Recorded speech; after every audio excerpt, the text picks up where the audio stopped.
ఒక్కసారి కొమ్మూరి గోల్డ్ కి కాల్ చేయండి. తాకట్లో ఉన్న మీ బంగారాన్ని విడిపించి మార్కెట్ ప్రైస్ కి వాళ్ళు కొనుక్కుని మిగతా డబ్బులు మీకు ఇచ్చేస్తారు. హాయ్, వెల్కమ్ టు మనం టీవీ. మన టీవీ ఉన్నది మన కోసం. నేను మీ జర్నలిస్ట్ మనోజ్. సో ఆప్కి సంబంధించినటువంటి Rajya Sabha deputy floor leader Raghav Chadha. So ఇతను నీతిగా, న్యాయంగా, సామాన్యుల కోసం పోరాడినటువంటి వ్యక్తి. సో జనరల్ ఇష్యూస్ ఏవైతే ఉంటాయో, మధ్యతరగతి వాళ్ళు ఫేస్ చేసే ఇష్యూస్ గురించి రాజ్యసభలో నిండు సభలో గొంతు లేపినటువంటి మొట్టమొదటి ఎంపీ. అలాంటి వ్యక్తిని ఆప్ ఎదురు దెబ్బతీసింది. డిప్యూటీ ఫ్లోర్ లీడర్ నుంచి ఆయన్ని తప్పించేసింది. సో కారణాలు ఏమైనా చెప్తున్నప్పటికీ అసలు వీళ్ళు చేసే మంచి పనులు, అంత మంచి మధ్యతరగతి వాళ్ళ ప్రజాదరణ పొందినటువంటి రాఘవ చెద్దాను పీకి పక్కన పెట్టేయడం ఎంతవరకు కరెక్ట్? ఇవి పార్టీ అధినేతలకు ఎందుకు నచ్చట్లేదు? మాట్లాడదాం. మనతో పాటు ప్రముఖ political analyst and senior journalist కట్ట కార్తీక్ ఉన్నారు. కార్తీక్, నమస్కారం. అంటే ప్రజల దగ్గర నుంచి మంచి స్పందన వస్తుంది. అందరూ ఆ నాయకుడు మా బాధలు మాట్లాడాడే అని ఓన్ చేసుకునే లోపే అతనిపై వేటు పట్టని ఎలా చూడొచ్చు అసలు? అంటే రాఘవ చెద్దా గురించి చెప్పాలంటే మనం తెలుగు రాజకీయాల నుంచి స్టార్ట్ చేద్దాం. జగన్కి షర్మిల ఎందుకు నచ్చలేదు? జగన్కి షర్మిలకు ఉన్నటువంటి గొడవ ఏంటి? ఆస్తి కూడా పక్కన పెట్టు. పొలిటికల్ ప్రయారిటీ ఎందుకు షర్మిలకి ఇవ్వడానికి జగన్మోహన్ రెడ్డి వెనకాడాడు? జగన్మోహన్ రెడ్డి గారు ఏదైనా స్క్రిప్ట్ చదువుతారు, ఆవిడేమో అనర్గళంగా మాట్లాడద్దు కదా. అంటే జగన్ కంటే తెలివితేట ఎక్కువ కాబట్టి ఆమెని పక్కన పెట్టేశాడు. ఓకే. తర్వాత విజయసాయి రెడ్డిని జగన్మోహన్ రెడ్డి అధికారంలోకి వచ్చిన తర్వాత చిన్నగా పక్కన ఎందుకు పెట్టేశాడు? కారణం ఏంటంటే అధికారం వచ్చిన దాకా విజయసాయి రెడ్డి బ్రెయిన్ జగన్కి అవసరం. అధికారం వచ్చిన తర్వాత విజయసాయి రెడ్డి బ్రెయిన్ అనవసరం. ఎందుకంటే ఎప్పటికైనా అన్నీ తెలిసినోడు క్యాప్చర్ చేసేస్తాడేమో. ఇప్పుడు ఈయనేమో అన్ని కాపాడుకోగలిగినోడు కాదు, ఆయన అన్ని చేయగలిగినోడు. ఆయన బ్రెయిన్ చాలా గట్టిది. సో అధికారం వచ్చింది, ఆ బ్రెయిన్, ఆ మాస్టర్ మైండ్ ఇక అవసరం లేదు, ఆ మాస్టర్ మైండ్ నన్నే తినేస్తుంది. ఎప్పుడు తన శత్రువుని తినేంత వరకు ఉపయోగించుకున్నాడు, తనం తినేస్తే అనే భయంతో పక్కన పెట్టేశాడు. సరే, ఇప్పుడు రాఘవ చెద్దా కాడికి వచ్చేద్దాం. రాఘవ చెద్దా ఇది ప్రజల మనసుకు కనెక్ట్ అయినటువంటి ఒక నాయకుడు. చాలా చిన్ని వాళ్ళ సమస్యని రాజ్యసభలో లేవనెత్తాడు. గిగ్ వర్కర్ల సమస్య, ఇప్పుడు ఎగ్జాంపుల్ జెప్టో, జొమాటో, స్విగ్గీ, వీళ్ళు పనిచేసేటువంటి కార్మికులకు సంబంధించిన సమస్యలని రాఘవ చెద్దా ప్రస్తావించాడు రాజ్యసభలో. ఈ మధ్య కాలంలో గిగ్ వర్కర్లకు సంబంధించి ఒక బిల్లు వచ్చింది పార్లమెంట్లో. అదేంటంటే ఇప్పుడు ఇంతకుముందు జెప్టోలో ఆర్డర్ పెడితే 10 నిమిషాలు వచ్చి ఆర్డర్ ఇవ్వాలి. వాడు కింద పడతారా, మీద పడతారా, యాక్సిడెంట్ అయిద్దా, వాడు ప్రాణం పోయితే ఇది పక్కన పెట్టు, 10 నిమిషాలు వాడు వచ్చి కస్టమర్కి ఆ ప్రోడక్ట్ ఇవ్వాల్సిందే. లేకపోతే వాడికి నెగిటివ్ రేటింగ్ వస్తుంది, వాడికి ప్రమోషన్ రాదు, వాడికి కమిషన్ రాదు. సో ఆ పరిస్థితుల్లో వాడు కమిషన్ కోసమే పనిచేసేది జెప్టోలో. వాటిల్లో 10 నిమిషాల్లో ఇవ్వటం కోసం వాడు ప్రాణాలు తెగించి వెహికల్ని చాలా స్పీడ్గా నడుపుతూ, అవసరమైతే తను యాక్సిడెంట్కి గురైనా, తన వల్ల వేరే వాళ్ళకి యాక్సిడెంట్ అయినా సరే పట్టించుకోకుండా వెళ్ళి కస్టమర్కి ఆర్డర్ పెట్టిన ప్రోడక్ట్ ఇవ్వడమే టార్గెట్గా పోయేవాడు. దానివల్ల సమాజంలో ఇబ్బంది వస్తుంది, గిగ్ వర్కర్లు చాలా ఇబ్బంది పడుతున్నారు. ఈ సమస్య అసలు ఎవడైనా ప్రస్తావిస్తాడా? రాజ్యసభ అంటే కార్పొరేట్ ఉండే సభ, దానికి అవునన్నా కాదన్నా, డబ్బులు ఉన్నవాళ్ళ సభ. వాడికి చిన్నవాడి సమస్య తెలియదు, వాడు తెలిసినా సరే పెద్ద పట్టించుకోడు, ఆ సమస్యగా కనపడదు. కానీ ఆ సమస్యని రాజ్యసభలో లేవనెత్తి వాళ్ళ కోసం ఒక బిల్లు వచ్చేలా చట్టం తెప్పించగలిగిన వాడు రాఘవ చెద్దా. ఇలా చూడు, 10 నిమిషాలు ఏమి రాదు, పావుగంట 20 నిమిషాలు వెసులుబాటుని బట్టి, ఆ ట్రాఫిక్ కంజెప్షన్ బట్టి నీకు ప్రోడక్ట్ ఆర్డర్ పెట్టిన తర్వాత తీసుకొచ్చి ఇవ్వడం అనేటువంటి ఆ వెసులుబాటు ఎలా వచ్చింది? గిగ్ వర్కర్కి చట్టం చేయడం వల్ల వచ్చింది. ఆ చట్టం ఎందుకు చేశారు? రాఘవ చెద్దా అనేవాడు మాట్లాడాడు కాబట్టి. సరే, అది పక్కన పెట్టు. తర్వాత మొబైల్ రీఛార్జీలు నీకు మామూలుగా అయితే నెల అని చెప్తారు, కానీ ఇచ్చేది 28 రోజులు మాత్రమే. టెలికాం కంపెనీలు ఎయిర్టెల్, జియోనో రీఛార్జ్ చేసుకున్నాం అనుకో, నెల రీఛార్జ్ ఏం చేసుకుంటావు, కానీ 28 రోజులకే ఉంటుంది. 6 నెలల రీఛార్జ్ అంటాడు 180 డేస్కి ఉండాల్సింది 145 డేస్కే ఉంటుంది. 1 ఇయర్ రీఛార్జ్ అంటాడు 365 డేస్కి 345 డేస్కే రీఛార్జ్ ఉంటుంది. మిగతా 15 డేస్ దొబ్బేశాడు. ఆ 15 డేస్ సొమ్ము జేబులో వేసేసుకున్నాడు టెలికాం కంపెనీ వాడు. అలా దోచేస్తున్నారు అనేటువంటి విషయం ఇది ప్రతి ఒక్కరికి కనెక్ట్ అయ్యే ఇష్యూ, ప్రతి ఒక్కరు ఫేస్ చేస్తున్న ఇష్యూ.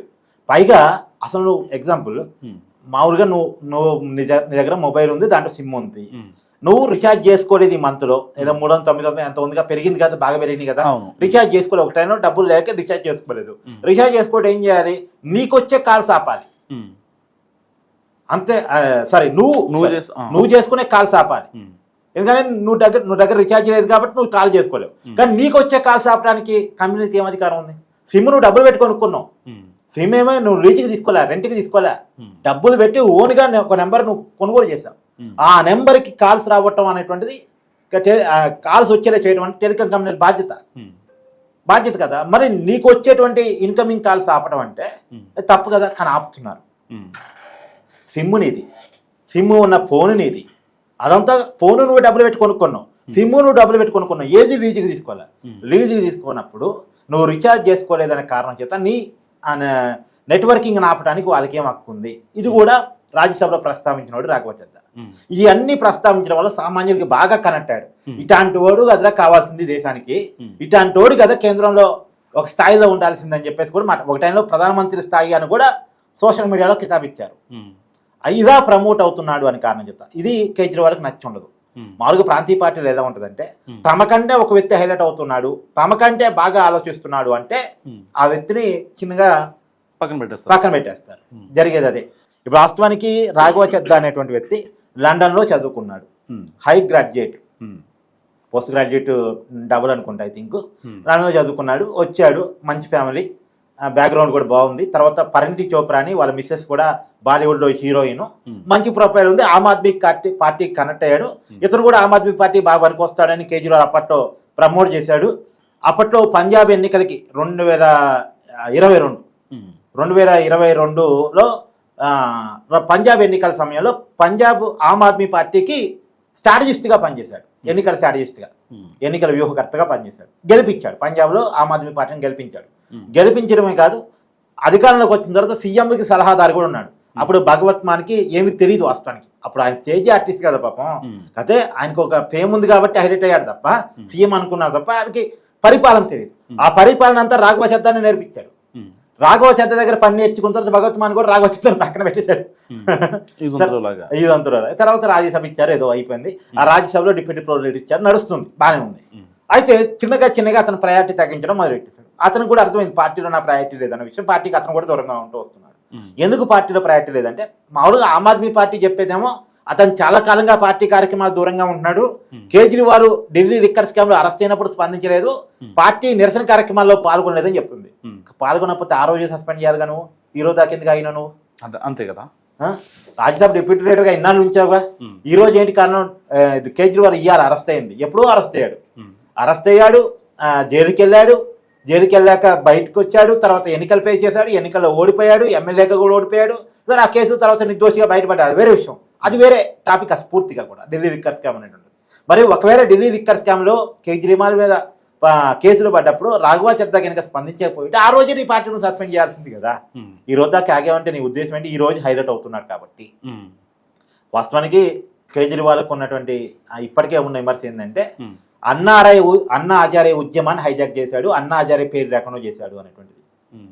తర్వాత ఇప్పుడు తనని ఎట్లైనా కబ్జా చేసే వాళ్ళు ఇంకా వస్తారనే భయంతో ఈ రాఘవ చెద్దాని ఇప్పుడు పక్కన పెట్టాడు అనేటువంటిది. మొత్తానికి ఇప్పుడు రాఘవ చెద్దా బీజేపీలో చేరుతున్నాడు అనేటువంటిది క్లియర్గా అర్థమవుతుంది. ఆయన కూడా సోషల్ మీడియా ఖాతాలో బీజేపీకి వ్యతిరేకంగా గతంలో పెట్టిన పోస్టులను డిలీట్ చేశారు. మరి తనకి రాజకీయం ఏదో ఒకటి కావాలి కదా, ఏదో పార్టీ కావాలి. కాంగ్రెస్ లో పోలేడు, కాంగ్రెస్ లో ఏమీ లేదు కూడా, సో బీజేపీలోకి వెళ్ళచ్చు.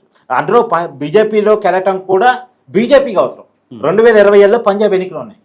పంజాబ్ ఎన్నికల్లో స్ట్రాటజిస్ట్ గా గతంలో రాఘవ చెద్దా పనిచేశాడు. ఆమ్ ఆద్మీ పార్టీ బలాలు బలహీనతలు అన్ని తెలుసు కాబట్టి రాఘవ చెద్దాని తీసుకొని 2020లో పంజాబ్ లో బీజేపీ అండ్ అకాలీదళ కూటమి గెలవడానికి ఒక ప్రయత్నం. సో ఇది కార్తిక్ గారి అనాలిసిస్. మీరేమనుకుంటున్నారు మస్ట్గా కామెంట్ చేయండి. చూస్తూనే ఉండండి మనం టీవీ.